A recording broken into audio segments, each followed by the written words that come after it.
Hi, I'm Cathy Neptune and welcome to my kitchen. I'm going to share with you tips, tools, and recipes to make your time in the kitchen fun, fast, and fabulous. And I got a great little email from somebody, and I love all your emails. You guys are so creative in your questions, and this one here is from Margie in Clinton. And Margie writes, "Hi Cathy, thank you for sharing your recipes." Well, you're very welcome. I hope you can help me with an easy holiday menu plan.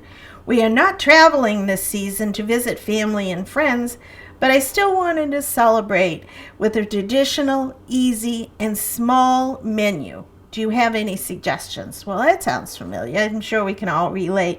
And then this was great. She said, "P.S. Loved your burger dog recipe. It was a huge hit at my summer barbecue." Well, that's great to hear. Thank you so much, Margie. That is so fun. And on that note, and I love all your questions because it gets me to thinking about what you are all looking for the holidays. And it's very trendy now to do sheet pan recipes.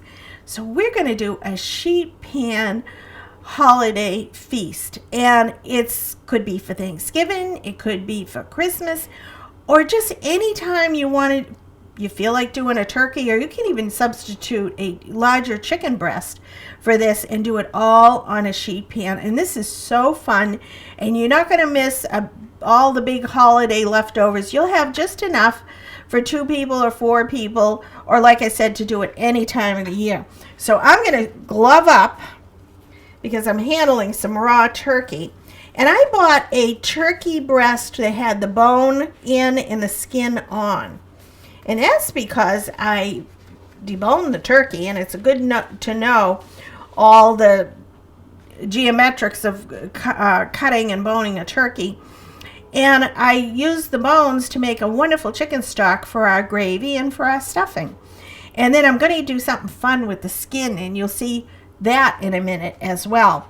So I boned this turkey breast, and I know I've said it many times over, but whether you're cooking chicken or turkey or meat or even hamburger, make sure you dry off the skin really, really well. It just really helps you to get some nice oil and a nice browning on the outside. Otherwise, it'll just steam, and you won't get the same effect as a crispy skin. And you'll see, even though we're not doing a huge whole turkey, you're going to see that this is not going to be very dry at all.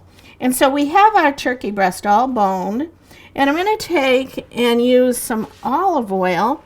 And this is a great technique, and I'm using a paper towel because I've got raw turkey all over my hands. And I'm going to take this and put a little olive oil on the pan, and I'm doing some on the turkey breast. So what I'm doing here is I have seasoned and oiled both sides, and then I'm going to do a little toasted herb rub, and I'm going to put that on the bottom of the pan, and I'm going to do that on the top of the turkey breast. And just so you know, when I did my gravy and my turkey stock on the stove, I added some of this flavor to it, so it'll enhance and repeat the flavors that you have on your turkey breast, which is kind of cool. And then, because of my herb garden, and thank you for all your comments, a lot of you are having your own herb gardens this year, which is so fun. This is my lovely, I love this, lemon thyme, and I'm just going to lay that on the bottom of our sheet pan. Whenever you can add flavor, go for it. So we're going to put that on the side. I'm going to tuck one underneath this other one that I've already done. So right away you can see what we're doing here. We have the sheet pan oiled on the bottom. We've got the top all seasoned. Now I'm going to grab a knife, and make sure you have a very sharp knife. And I've made some dressing here using our stock, and I added some fresh herbs to it. And I kind of cheated. I took a store-bought boxed mix, so you could do the bags of mixes, and I added my own flavorings in it, and it really cuts down a lot of the time, and it makes it easier. So I'm taking my turkey breast and I'm kind of tucking in the ends here so it'll be kind of even. And I'm going to start on the end here, and I'm going to cut a slit, keeping in mind the portions that you're going to have. And I'm cutting not all the way through, but probably 2-inch segments. So I'm going to have one there, and one here. So kind of eyeball it, and again, not cutting all the way through. In this style of doing any kind of a roast is called a Hasselback. I don't know where it came from, that name, but it implies that you're cutting slits in something and adding flavoring. So you can see they're opened up. They're not all the way through, but they're little pockets, if you will. And in those, we're going to add some stuffing. And just tucking it in there. Nothing too fancy, nothing too exacting, just kind of opening it up and following those little slits. And what I like about this is you can kind of work it as you go and fill it in where you need it. And it's like serving sides. And I have little pieces of extra turkey as I was boning it, so I just kind of patched them in there. Again, open it up. This would be a great job for the kids to get involved. You know how I feel about having kids in the kitchen. It's just a great quality time. And put some gloves on them and have them go for it, because this is fun and easy to do. And I have my oven preheating. Now, I didn't know whether to do 350 or 375, so I went down the middle and I'm doing 360 degrees in the oven. And this will probably roast for about 45 to 55 minutes. So check it with the thermometer if you'd like. Let it rest. Put a tent foil over it. And let it rest for probably 15 minutes. And there's no boning or carving. You just slice and serve. So I'm going to take this and put it on my sheet pan. On the edge over here. And it's okay if it falls apart a little bit. You just patch it back in. And I kind of leave a little bit of the meat exposed because we've rubbed it with some nice olive oil. So it's all going to get nice and cooked in. And that is... Now, because we had two turkey breasts, and we're making 2 of them, and these freeze very, very well. And you can make extra gravy, of course, and freeze the gravy alongside. And then, look at this. This here is my new favorite squash. This is so flavorful and so intense. This is called a honey butternut squash. It is so sweet. And remember one segment we did in our fall show, we did a squash bisque. And this here makes the best squash bisque. So what I did is I cut it. And I'm going to season this, and I'm going to take off my gloves so I don't cross-contaminate. And I have, you know me and my seasonings. I have this seasoning, and it's called a maple sweet potato seasoning. And I thought, that sounds really good. And it has nutmeg and a little bit of ginger and what I call the warm spices. So I'm going to sprinkle a little bit of that inside for flavoring. And put it upside down, and we're going to roast this right inside the oven all together. So it's looking like Thanksgiving already, isn't it? That's a beautiful looking meal. So we're going to pop it in the oven, and when we come back, we're going to do a great dessert. You're going to love this. We'll be right back. Hi, welcome back. I'm going to get dessert going so we can get it in the oven along with our turkey on our sheet tray. And I started here with some puff pastry, and you can buy it in a box. And I used just 1 sheet, and you know how it's folded into thirds? Well, I cut through those folds, and I rolled it out a little bit. And I have here some apples that I've cut, and I want you to see how small they are. You don't want big chunks. And this is important because of the way we're going to roll this. You don't want chunks that are too big because it won't roll properly. And to this, I'm going to add, I have lemon juice that I put in here ahead of time, and that gives it a nice flavor, but also it keeps it from browning.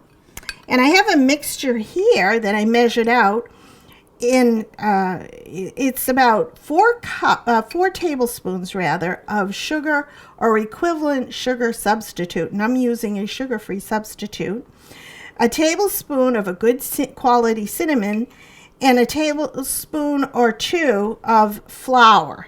So I'm going to add this, and I'm going to save a little bit for the top. And I have about 6 apples, and I use the Gala apples in this. I like the Galas because they hold up very well.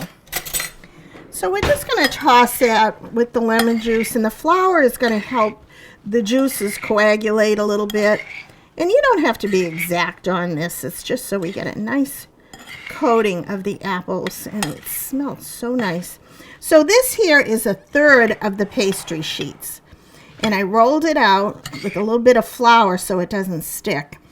And I'm going to start out, and you want to see that I use it down the center for the first few segments.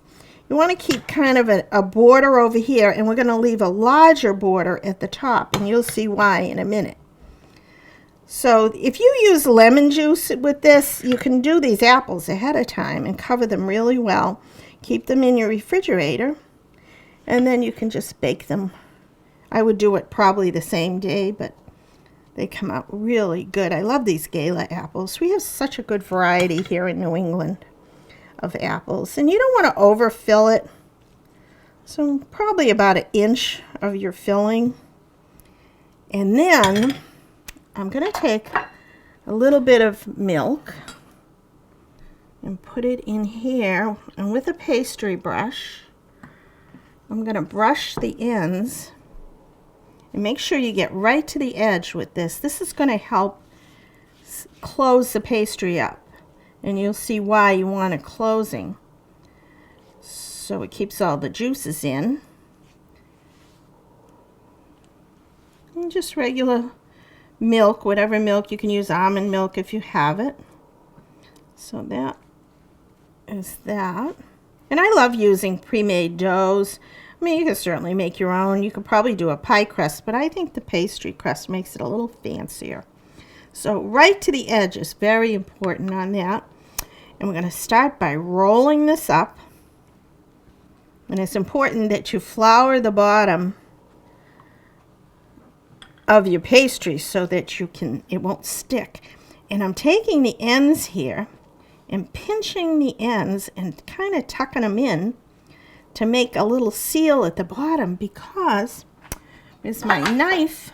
I'm going to take a very sharp knife and gently cut through to the bottom and press it into a muffin pan that I've sprayed with a little non-stick spray. Look at how beautiful these are. They look like little sacks of potatoes.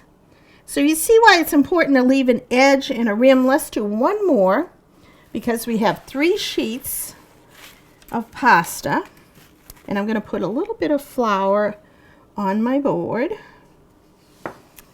and move everything out. Spread this out.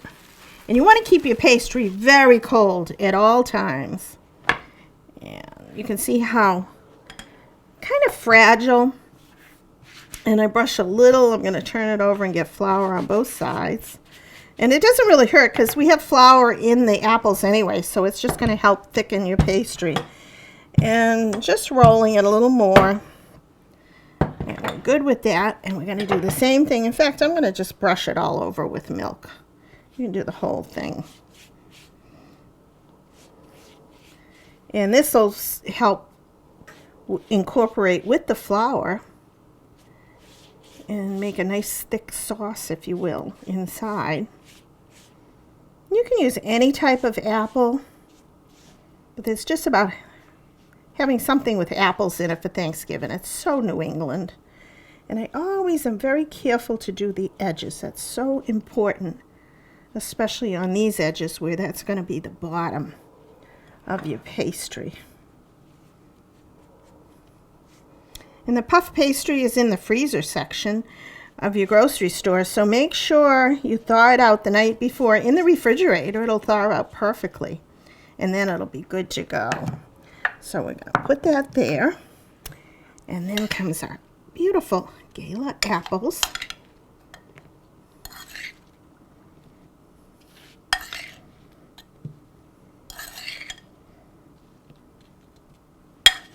Looks like we'll have enough to put on top of my oatmeal in the morning. And then on this one, I wanted to show you a variation. And you can do either one. I think I can get a few more in there. I'm going to add to this one, because some people are allergic to nuts. On this one, I'm going to do some slivered almonds. So there'll be some with almonds and some without almonds. Just remember which has which. But this adds a nice crunch. I'll do that. And then we roll carefully all the way to the sides. Pull it over and pinch.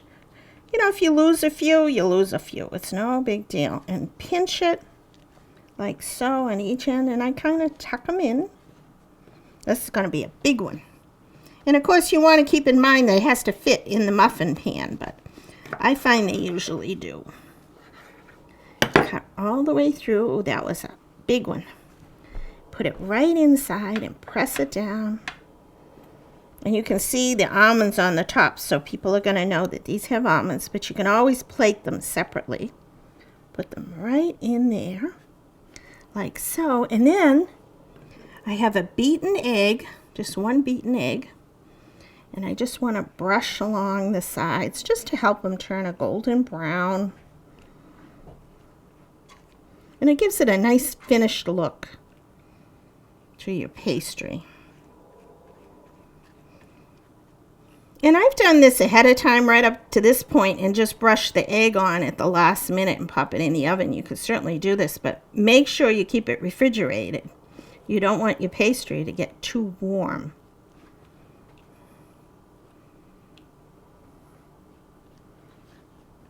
And we're going to bake this at the same temperature at 360. And these only take about 25 minutes. So our whole dinner is going to be cooking away in the oven. And remember, there's no sugar in this one, so people can indulge.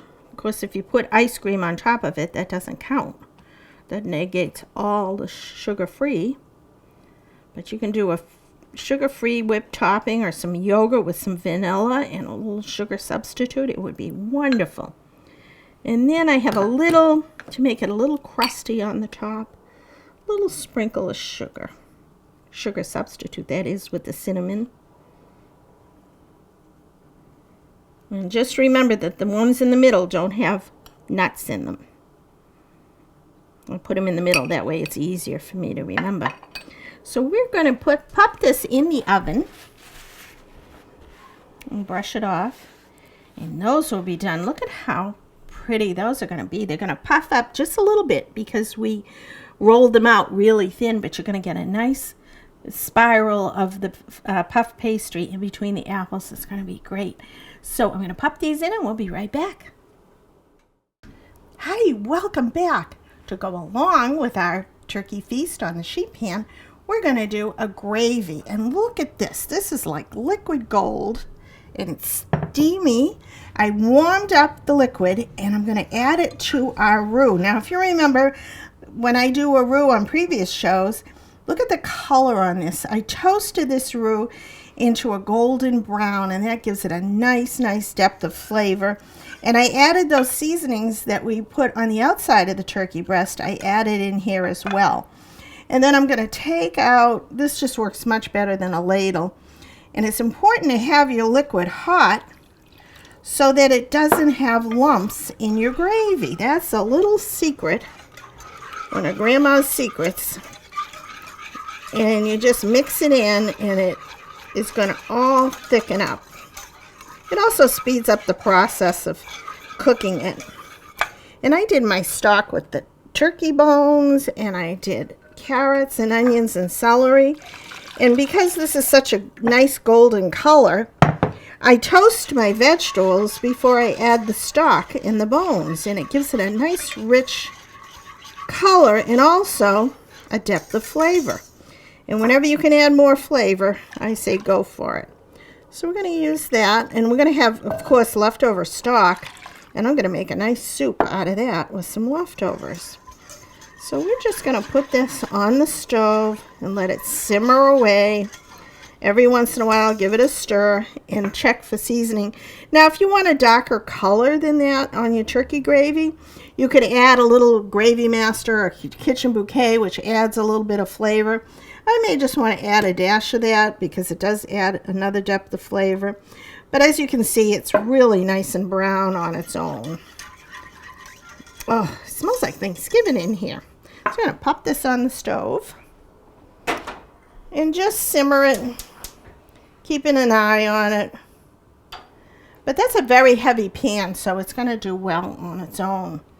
And then, because we can, remember I told you I like doing a turkey breast on the bone because, first of all, you get the bones, and that's extra flavor and stock.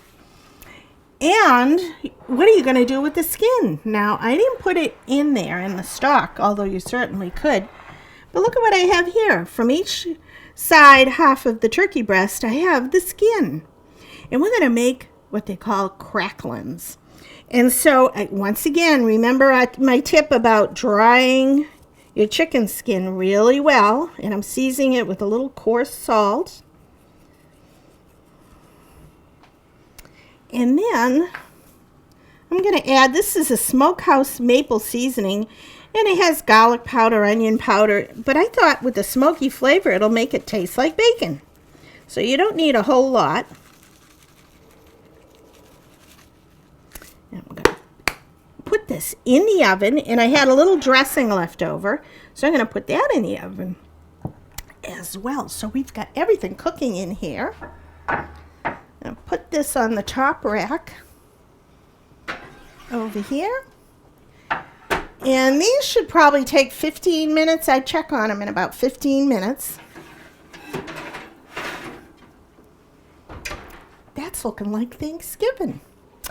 When we come back, we're going to make a wonderful salad to go alongside. So stay tuned. We'll be right back. Hi, welcome back.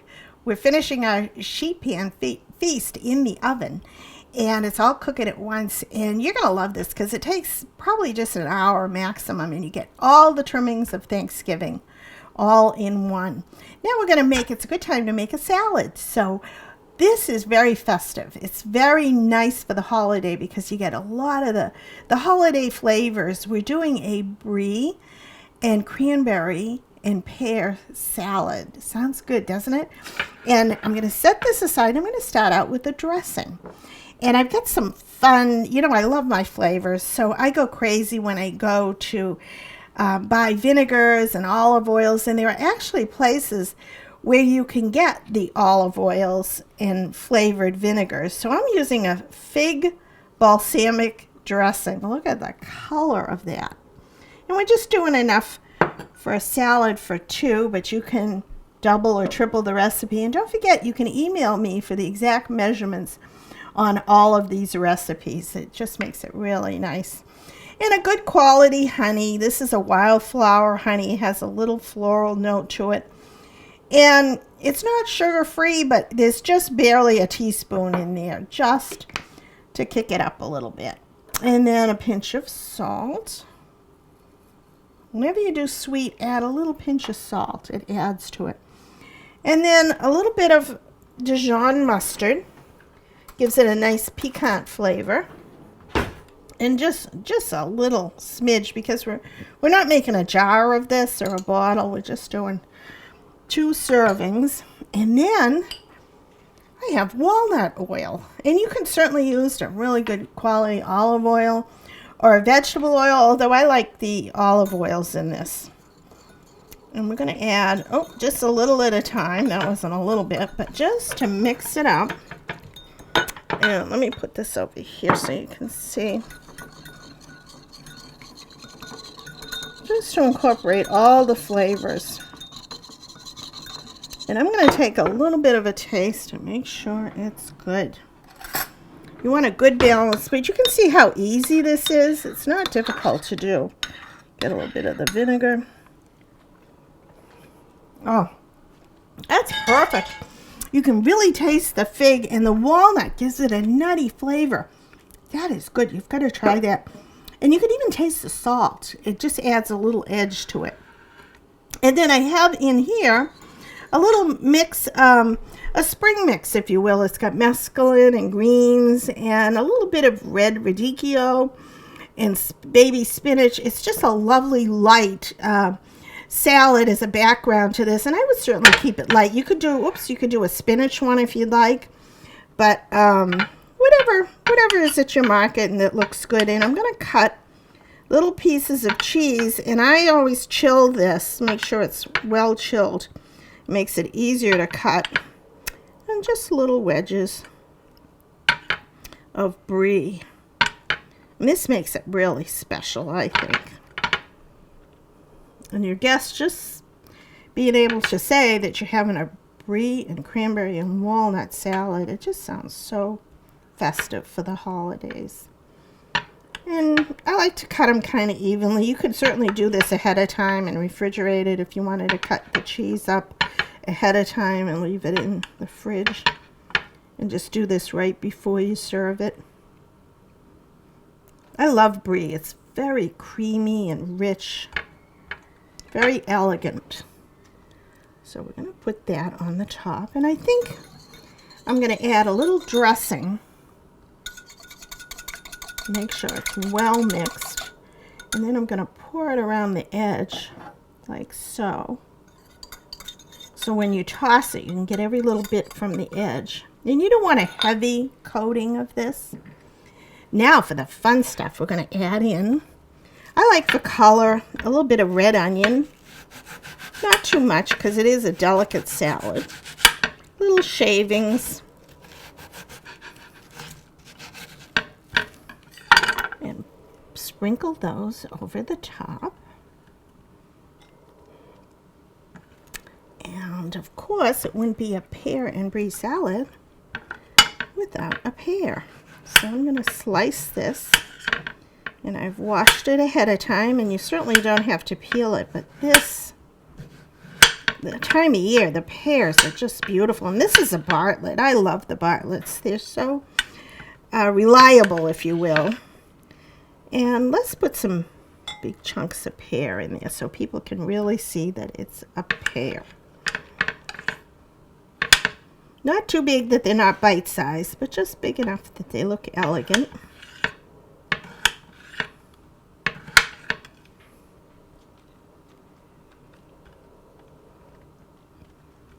That over the top. Oh, let's add a few more because we can.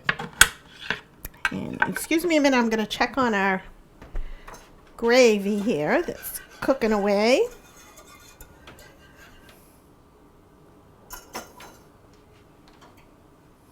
That is a beautiful golden brown. That is going to be delicious.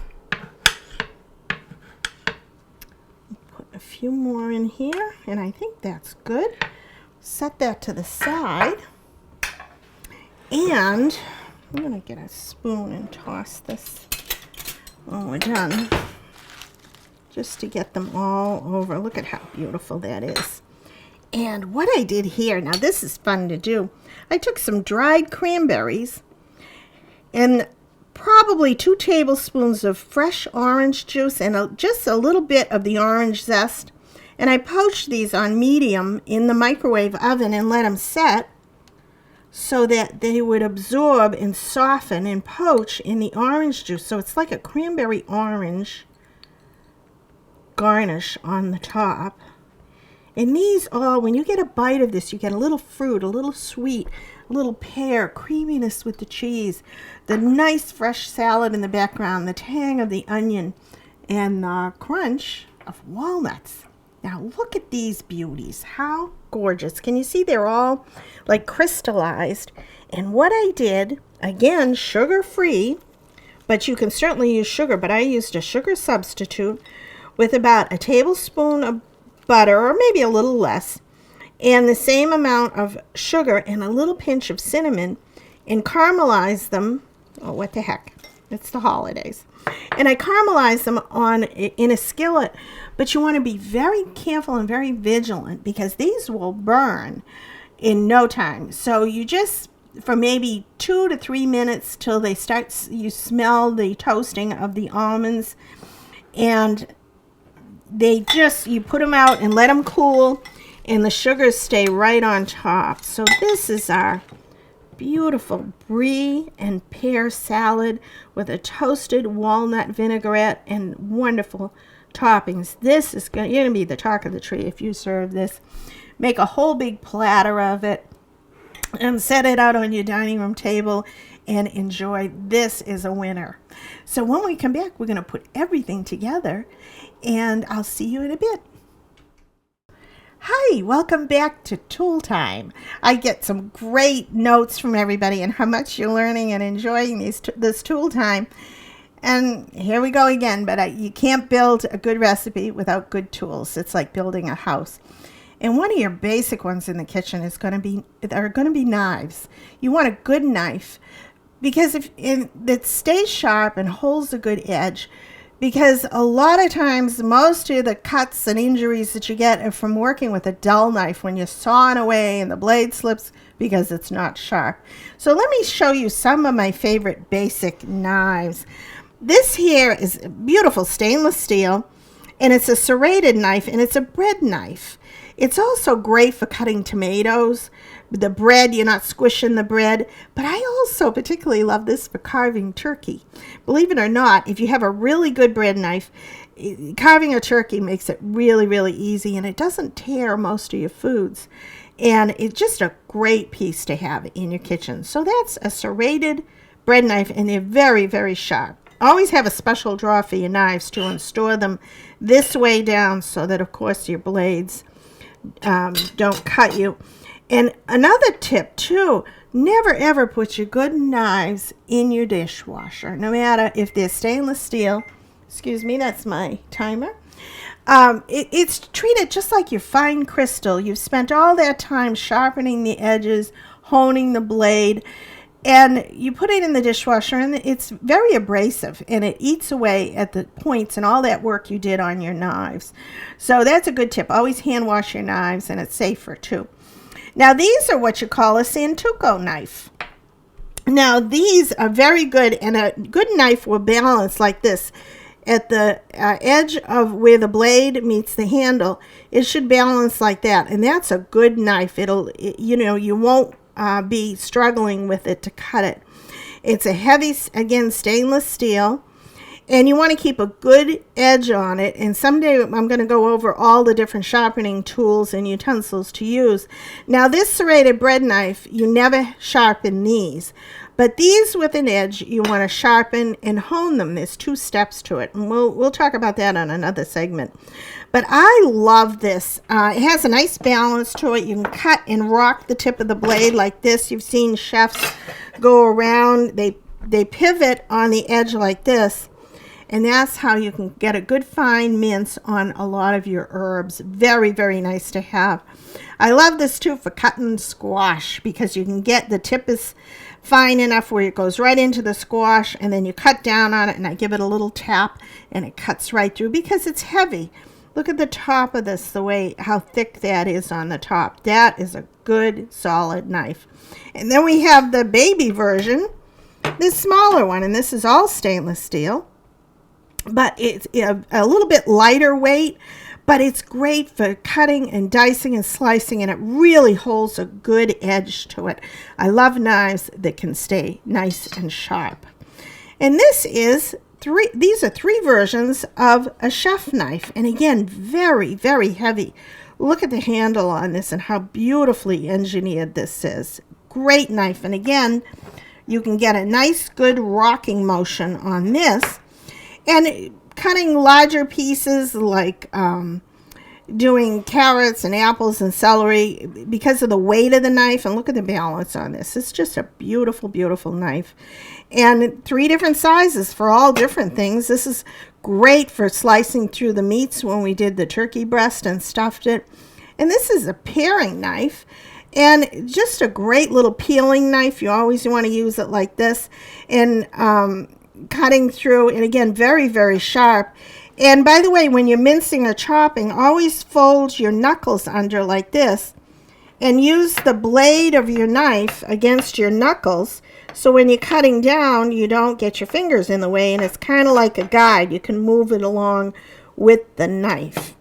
So these are great tools, and don't forget, if you have any questions or you want information, I can even order some of these for you or give you the resources for these great tools. So you enjoy your tools, be safe with them because they're very sharp, but you need good knives in the kitchen. Hi, welcome back, and welcome to our sheet pan feast. Look at this. Now this was all cooked in the oven in under an hour. And look at our beautiful, beautiful stuffed turkey breast with our lovely stuffing inside. Beautiful. And it doesn't take long at all. And remember, we did the 2 breasts, the full breast size. So you have plenty of leftovers for turkey sandwiches or even to freeze one. We're going to add a little bit of this mahogany, beautiful mahogany gravy over the top. And we have some homemade cranberry sauce from fresh cranberries. You could do that ahead of time. Look at our beautiful squash, our roasted honey butternut squash. That is, you've got to look for that at your local farmers markets because it is exceptional. We're going to start off with our salad here. We have our mashed potatoes over here with a little fresh pepper and fresh herbs from the garden. We have our cracklings. Now, when I took the turkey out while it was resting, I bumped the oven up to 415 degrees for about 5 minutes, and it put a nice little crisp on the cracklings. And you could serve these in a separate plate, or I'm going to put them like bacon on top. And remember, we put the smoked flavor in there, so it's going to take on the flavor of almost a bacon. Extra stuffing. This is actually dressing because it's not stuffed inside the turkey. So this is dressing on the side. And look at our beautiful apple roll-ups. Aren't those beautiful? All baked in the oven the same time. I hope you try this beautiful menu for your family during the holidays or any time of the year. It's so easy and fun and economical and satisfying to do. And thank you again for everybody who writes in. Try these recipes. Thank you for watching, and may the fork be with you.